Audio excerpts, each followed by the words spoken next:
Dragon គុណខ្មែរគូទី7ដែលជាគូអន្តរជាតិកាពីខ្សែក្រវ៉ាត់កម្ពុជាពុកដូចកាល់ទឹកទី1រ៉ាតវ៉ាន់បាទដល់គូបាទឆ្ងាញ់ភ្នែកហើយបងប្អូនដែលបងប្អូនទៅទឹមរងចាំបាទ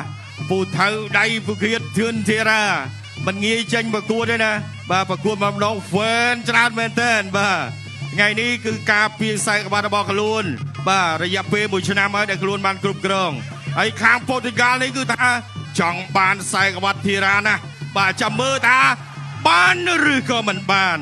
បាទសម្រាប់អ្នកព្រៃវែងដឹងថាគ្រប់ត្រខាងពូថៅដៃវិធានវាមកទស្សនាច្រើនមែនទែនបាទដល់លើទស្សនាការប្រកួតតែម្ដងបាទលូកាសបាទលូកាសគឺថាទឹកមុខមាំមែនទែនបាទគឺថាគ្រឹះធីរ៉ាណាបាទព្រឹតបាទចាំមើលបាទទឹកទី1លូកាធាក់ឆ្វេងធីរ៉ាចលោបាទចាក់ក្រោមមកជើងចូលភ្លើងខាងនោះមួយញូចស្ដាំមកជើងរបស់លូកាស្ដាំម្ដាយរបស់ធីរ៉ាលូកាបោះមកកែងមកវិញអូយបាទឆ្វេងម្ដាយរបស់លូកាអីយយនេះមិនស័ក្តិសមជាគូដណ្ដើមខ្សែក្បាត់មែនឆ្វេងស្ដាំចាប់បានពីធីរ៉ាចុកគង់មួយបាទលោកអញ្ញាកដាចាប់ញែកបំបែកអូយបាទផ្អែមភ្នែកណាបងប្អូនមកជាតិដូច Dragon អញ្ចឹងបាទអាយ៉ាស្ដាំឆ្វេងអាយ៉ាថាអើយអត់អីទេអីរាប់សិនបាទ 3 4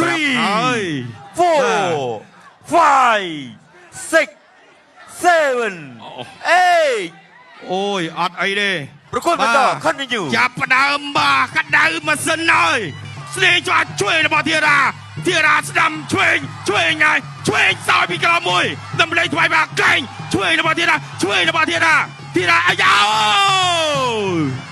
អត់អីបាទអត់បាញ់លូកាអីលូកាដើរចូលស្ដាំម្ដាយរបស់ធីរ៉ាចាប់កិច្ចដួលមួយចាប់ដើមទុនលែកឡើយស្ដាំម្ដាយអូកែងបាទធីរ៉ាចូលបាទលីបដាច់ស្ដាំម្ដាយអត់ប្រាំងអីទេស្ដាំពីរដៃទាញឲ្យតែជង្គង់ទៀតអូយយូរទៅបាត់ហើយអត់អីទេ2 3 4រាប់ជាលើកទី2 5 6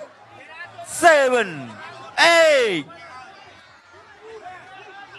បាទអត់ប្រកួតបន្តលូកាអត់ទាន់អីទេប៉ុន្តែលូកានៅវង្វេងជួយម្ដាយចូលកញ្ចប់មុខបាទស្ដាំម្ដាយទៀតចូលគុំជឹមស្ដាំម្ដាយទៀតបាទអូជូនអ្នកព្រៃវែងមួយមកអូយបាទ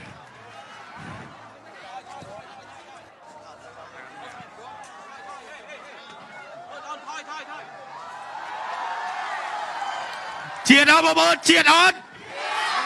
ជាតិដូច Dragon អត់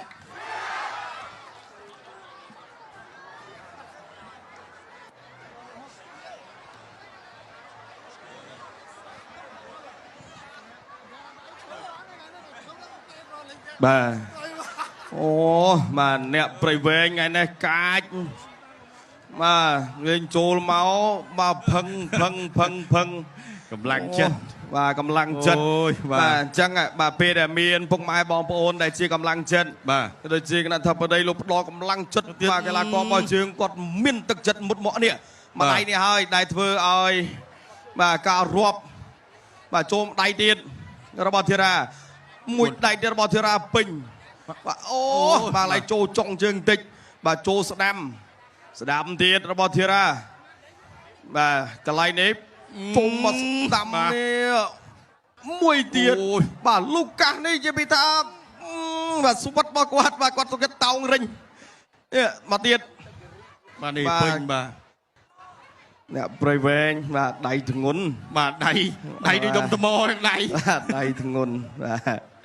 អរគុណអញ្ចឹងយើងនៅសល់នៃការប្រកាសលទ្ធផលជិបលេខការតែប៉ុណ្ណោះក៏ដូចជាធ្វើពិធីបំពាក់ខ្សែក្រវ៉ាត់ជូនម្ចាស់ខ្សែក្រវ៉ាត់រដូវកាលថ្មីបាទព្រោះអំបញ្ញមិញគឺជាការការពារអញ្ចឹងគឺអ្នកដែលការពារបានសម្រេចក៏មានពិធីបំពាក់ខ្សែក្រវ៉ាត់សម្រាប់ម្ចាស់ខ្សែក្រវ៉ាត់រដូវកាលថ្មីដូចគ្នា